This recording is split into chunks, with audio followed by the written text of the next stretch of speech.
sahabat Ali. Akhirnya kemudian Ali yang menjadi sasaran, Ali yang menjadi luapan emosi kafir Quraisy. Setelah itu Rasulullah mampir ke tempat sahabat Abu Bakar. Mampir ke tempat sahabat Abu Bakar, kemudian jalan menuju Yasrib.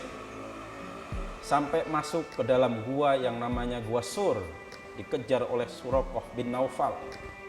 Suraqah mengejar Rasulullah dan sahabat Abu Bakar. Kemudian di tengah jalan Rasulullah sempat hampir terkejar oleh Suraqah dan akhirnya pun terkejar. Kemudian Suraqah siap membabat dengan pedangnya kepada Muhammad, tetapi tidak kena, tetapi justru Suraqah yang terjatuh.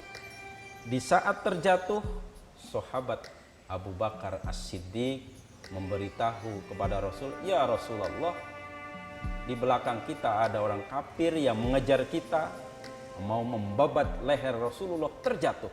Berhentilah Muhammad." Dan disapa Suraqah, "Wahai Suraqah, kalau engkau ingin membabat leherku, saya punya Allah sehingga engkau terjatuh, tidak bisa membabat leherku. Hei Suraqah, sekarang pedang sudah di tangan saya. Kalau saya babat lehermu, siapa yang akan menolongmu?" Suraqah pun kemudian pasrah bongkokan, kata orang Jawa. Suraqah itu sudah menyerah tanpa syarat.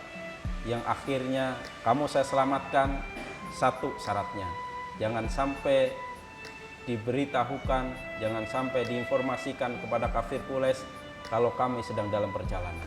Akhirnya Suraqah pun kemudian pergi dari lingkungan Rasulullah Shallallahu Alaihi Wasallam. Rasulullah jalan, setelah kemudian mampir di Gua Sur. Di Gua Sur Rasulullah pun ada satu kejadian di mana ini memberikan pelajaran buat kita yang namanya soliditas sebuah tim. Rasulullah tidak hijrah begitu saja, mendadak tidak. Sudah ada teamwork yang matang, yang solid. Bagaimana nanti ketika Rasulullah di dalam gua, siapa yang menjadi bagian intelijen, menjadi jasus, memata-matai kafir Quraisy, kemudian siapa yang memberikan konsumsi buat Rasulullah urusan logistik. Ada Siti Asma, kakaknya Aisyah, yang bagiannya mengirim logistik kepada Rasulullah untuk bekal di dalam gua. Dia sembari menjadi penggembala kambingnya, domba-dombanya. Domba itu diambil susunya, kalau sore domba itu mendekat ke gua dan susunya diberikan kepada Rasul. Kemudian malamnya menjadi jasus, memata-matai kafir Quraisy. Akhirnya 3 hari di gua, sempat kafir Quraisy mau masuk, kemudian tim lagi. Allah mengutus laba-laba. Laba-laba membuat sarang di pintu goa yang secara logika kalau di dalam ada orangnya tidak mungkin ada sarang laba-laba. Itu tim yang solid. Sahabat Rasul, baik itu Asma, Sayyidina Abu Bakar As-Siddiq, sahabat Ali, sudah merupakan satu kesatuan yang begitu kokoh dan begitu solid. Kemudian Rasulullah dan sahabat Abu Bakar melanjutkan perjalanan sampai ke Kuba, dan disitulah Rasulullah membangun masjid yang sangat terkenal dengan Masjid Kuba. Yang kemudian setelah Masjid Kuba dibangun, disitulah dilaksanakan sholat Jumat. Kita berpikir masjid tidak seperti masjid kita yang megah seperti ini, tidak.